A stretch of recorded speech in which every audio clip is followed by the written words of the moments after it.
Hello there, Chris, bathroom installation specialist. So we're in the same property doing 7 bathrooms in this one. So let me show you around this beautiful bathroom. So, once again, tiles, beautiful tiles, a little gold streak in them. Customer opted to have a shower tray in this one, so this is an 1800 by 900 shower tray.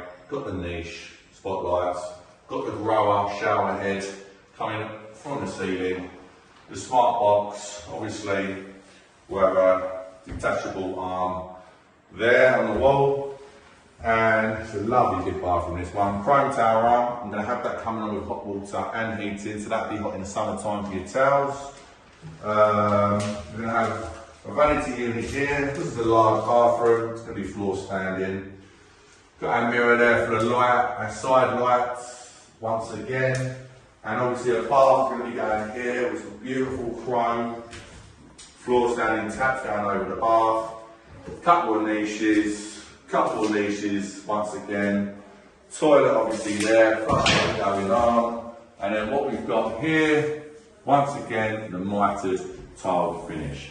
So once we put resin in there, once again, no metal trims, just a seamless, beautiful finish. And that's it. So this one's on the way of second fix. Obviously it's got mastic in all around the lines as well, and it's going to be absolutely stunning, this one. I'll show you where